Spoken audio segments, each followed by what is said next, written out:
representing Dr. Paul Halverson, this is State Health Officer.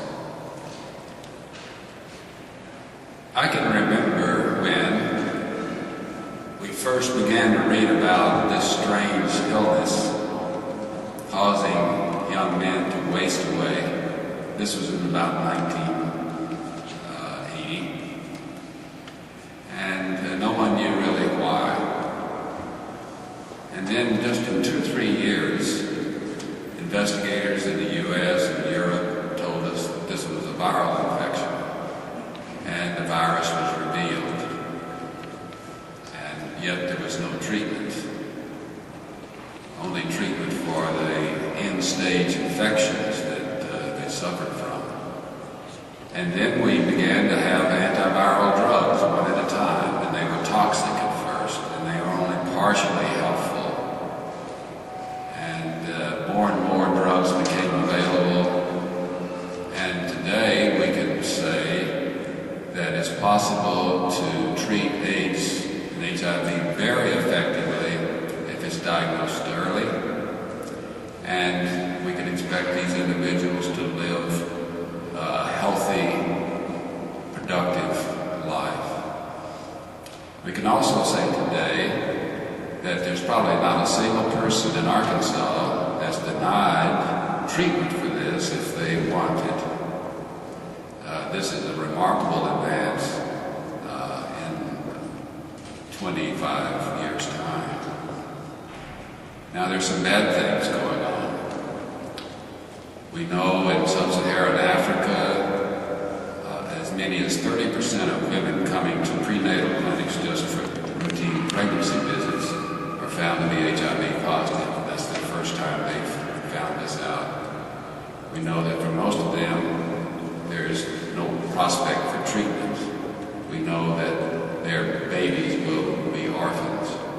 We know that 25% of their babies, if we don't treat the mother, will also have HIV infection.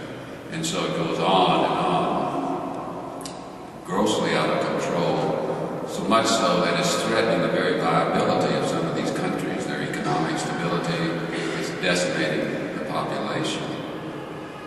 And there's basically no treatment, and as you know, there's no vaccine. Despite our efforts over and over, our efforts to develop a vaccine have been unsuccessful, although still trying.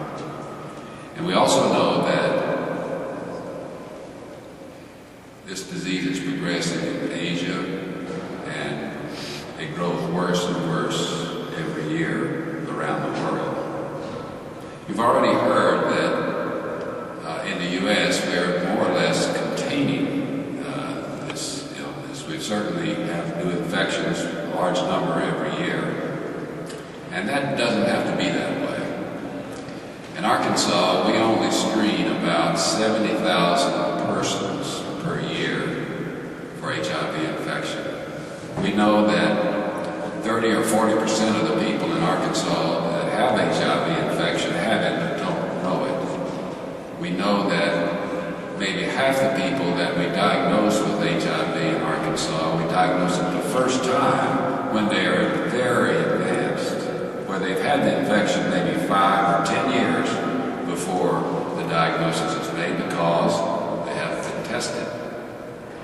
Testing only 70,000 people a year is woefully inadequate. The CDC has advised that we have universal testing, that every time you go to the hospital, every time you go to your doctor's office, perhaps every time you have a well physical examination, all of us should be tested for HIV. But that's not happening because of a lot of pushback actually from the health professionals and hospitals and a lot of bureaucratic reasons that really aren't acceptable to me. But we are making progress, and in Arkansas, we perhaps have been spared the severe epidemic that we know occurs in other parts of this country.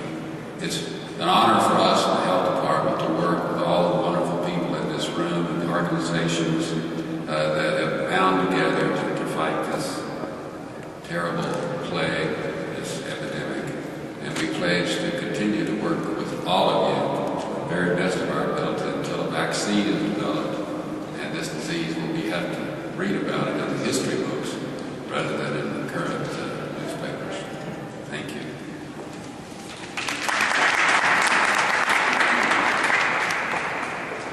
First of all, I'd like to say thank you to Dr. Smith and Dr. Bates for that very informative information. I am Michael Cannon. I am the Executive Director of the Arkansas AIDS Foundation. First of all, I'd like to thank you for coming here for World AIDS Day at the State Capitol, and to tell you how important it is that each and every one of you are here to listen to what we have to say, to listen to the people around you and what they do and what they have to say regarding HIV and AIDS.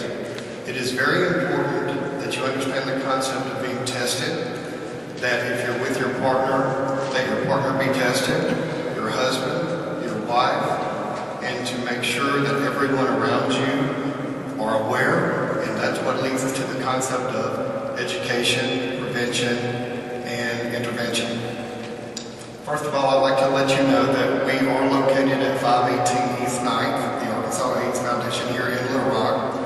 Our primary role in HIV and AIDS within the state of Arkansas, we are one consortia of 5 consortiums in the state. And here what we do the medical co-pays. We are part of the Ryan White Foundation, or part of the Ryan White Care Act that allows for medical co-pays and for insurance co-pays for individuals who are unable to actually pay for medical treatment. And for that, I can honestly state before I started to work for the Arkansas AIDS Foundation, I was unaware that there was something such as that. So that's good to know that if your salary is a certain amount, that you can actually get medical treatment, good case management, utility assistance, your medical bill, your medical co-pays, your insurance co-pays, and of that nature paid for. So I encourage each and every one of you to be tested, have your partner to be tested, your husband or your wife to be tested, and let's stop and let's put an end to this. Okay, thank you for coming to World AIDS Day.